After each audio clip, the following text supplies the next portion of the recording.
बोला बोला छठी मैया की जय।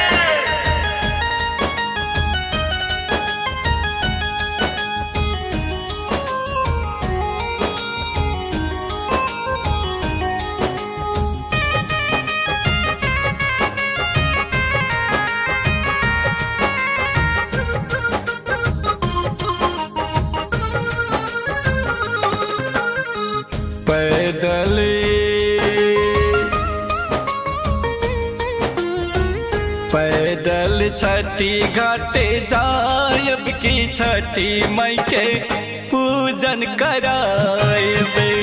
पैदल छठी घाटे जायब की छठी मई के पूजन कराएबे। पूजन कराएब हो पूजन कराएब, पूजन कराएब हो पूजन कराएब।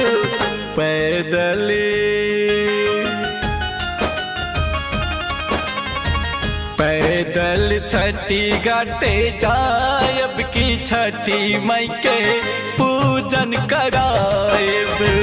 पैदल छठी घाटे जायब की छठी मई के पूजन कराएब।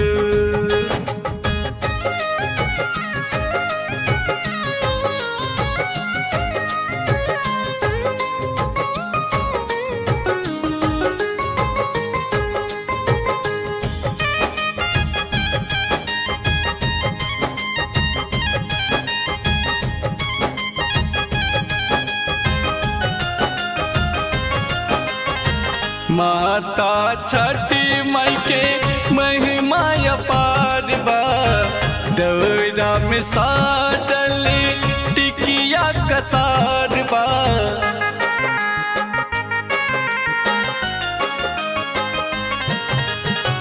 माता छठी मई के महिमा अपार बा।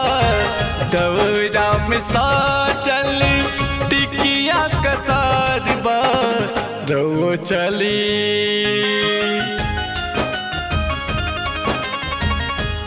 चली घटवा साजायब की छठी मई के पूजन कराएबे।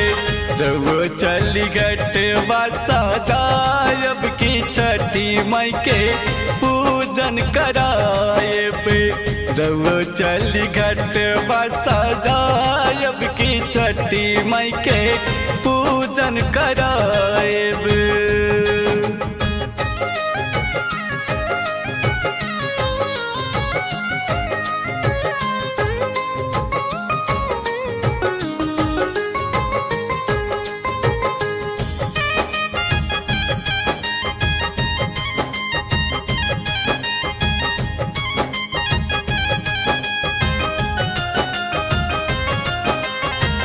एगो ललने खातिर छठी व्रत कैली।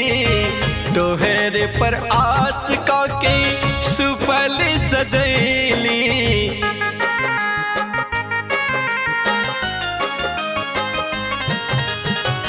एगो ललने खातिर छठी व्रत कैली।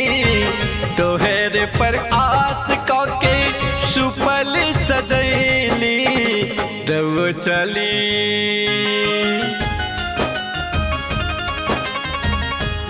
चली दूधवा चढ़ायब की छठी मई के पूजन कराएबे।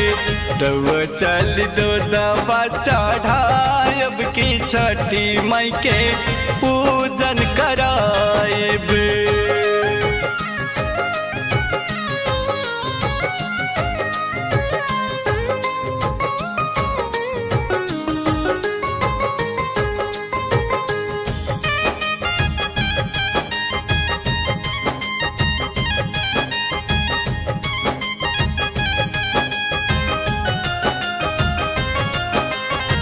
छठी के परब मैया बड़ा रे महान बा।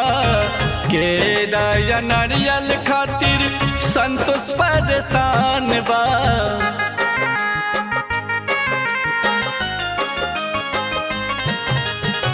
छठी के परब मैया बड़ा रे महान बा के दाया नारियल खातिर संतोष परेशान बा।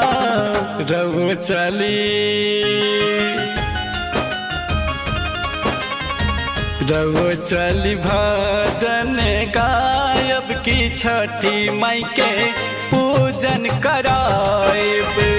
रघु चली भजन गायब की छठी माई के पूजन कराएब। उगना रिकॉर्डिंग स्टूडियो बरथवा सरलाही नेपाल।